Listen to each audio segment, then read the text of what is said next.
Donc, vous savez qu'on a parlé de Publicis plusieurs fois sur cette chaîne. Donc, je ne vais pas revenir sur les différents revenus, marges, etc. On en a parlé 400 000 fois. Si vous tapez juste ici Publicis, Top Invest, vous allez retrouver plusieurs. J'en ai parlé au moins, voilà, j'en ai parlé au moins 5 fois. En plus, vous voyez, la vidéo démarre directement ici. Bref, c'est une entreprise intéressante. Et vous savez que j'ai toujours été optimiste sur cette compagnie depuis le début. Donc, on va faire simple. C'est un business ici assez prévisible. Je passe par Fastgraph. On me demande de payer en date d'aujourd'hui 87 euros. Une entreprise qui pourrait se négocier à 9,15 euros d'ici 2027. Soit un rendement sur coût de 10,51%. Et je rappelle ici que c'est un business à peu près prévisible.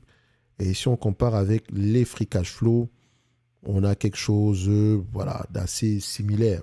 OK? Donc, c'est intéressant. Mais comme je dis toujours, quand le marché présente une opportunité d'investissement, il y a toujours un problème derrière. Et c'est important d'aller regarder c'est quoi le souci. OK? Donc, on va faire simple ici. En termes d'évaluation, qu'est-ce que ça donne? 15 fois, je ne paye pas plus de 15 fois les bénéfices. Ici, ça fait 137 $. Disons 138 $. On va l'arrondir comme ça. 138 $ moins la dette nette. De toute façon, on enlève la dette nette ici. 138 moins la dette nette. On a une dette nette ici de 6 $. Donc, 138 moins 6, ça donne à peu près 132 $ l'action. OK? Donc, je viens là, dans ma watchlist. Je rappelle que la watchlist, vous pouvez y avoir accès directement ici en description de la vidéo. Donc, à ce niveau-ci, dans le pack, dans le service Top Premium. Et pendant que vous y êtes, n'oubliez pas, abonnez-vous à la Top Newsletter. Et deuxièmement, pour ceux qui sont intéressés à aller plus loin, vous avez le pack du débutant jusqu'au 7 du mois d'avril. Vous avez 40% de réduction sur ce pack-là. Et je rappelle qu'après le 7 du mois d'avril, je vais le supprimer. Il sera uniquement accessible dans le service Top Premium. Donc, pour ceux qui débutent, si je ne sais pas lire les rapports financiers, les états financiers, comment interpréter les états financiers et comment analyser une rate, qui est un exemple thématique ici. Donc, une mise en bouche par rapport à ce qu'on fait dans l'accélérateur ici. Donc, dans l'accélérateur, je rappelle qu'on on analyse plusieurs secteurs d'activité de manière distincte ici, parce que chaque secteur s'analyse d'une certaine manière. OK? Donc, ça vous intéresse, vous pouvez revenir au pack du débutant, et voilà. Donc, pour revenir à Publicis, c'est simple. En termes d'évaluation, c'est intéressant. Et comme je l'ai dit, je viens ici, je mets dans mon 132 $, dans ma watchlist, Publicis, où est-ce que ça se trouve? Voilà. La dernière fois, c'était 120 $. La dernière vidéo qu'on a fait, c'était 120 $. Aujourd'hui, je mettrai 132.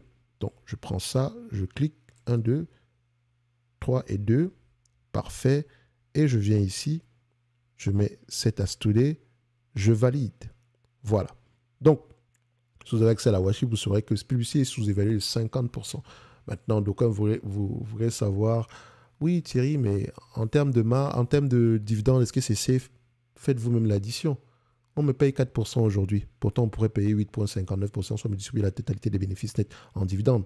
Donc, le dividende, il est safe. Il y a de grandes chances qu'il continue à croître. Donc, ceux qui sont à la recherche d'un dividende dans votre PE, etc., Publicis reste assez intéressant. Donc, on va dire, oui, mais ça baisse. On s'en fout que ça baisse, les amis. Le problème, c'est de savoir, est-ce que l'entreprise a les capacités ici de rapporter le même niveau de bénéfices nets que l'année précédente? C'est la vraie question. Est-ce que je comprends le secteur d'activité? Est-ce que c'est une entreprise... Enfin, ça reste une entreprise...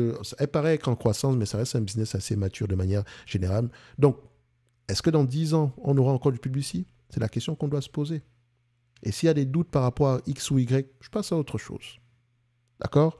Donc, pour moi, en date d'aujourd'hui, Publicis reste intéressant. Et je pense que le journal Investir en a parlé tantôt. Donc, j'hésite souvent à partager, parce que je suis abonné au journal en question, mais vu que je ne suis pas beaucoup les entreprises françaises, pour dire la vérité, je n'ai pas le temps d'aller lire sur les compagnies françaises. Parce que, c'est pas qu'il y a de mauvaises entreprises en France, mais parce que moi, je suis en Amérique du Nord. Donc, j'ai les meilleures entreprises à côté de moi. Pourquoi est-ce que je vais aller me casser la tête à aller chercher en Europe? Mais quantitativement, je peux au moins donner mon avis sur une entreprise en particulier. Et vous savez que l'analyse quantitative, histoire répond essentiellement à la question de savoir est-ce que l'entreprise est intéressante à aller regarder en profondeur. Et c'est le cas pour Publicis. OK? Et nous, on se donne rendez-vous sur la prochaine vidéo. Un like, un abonnement, un commentaire, ça fait toujours plaisir. Donc, n'oubliez pas, en description de la vidéo, vous avez vos réductions de 40% pour le pack du débutant.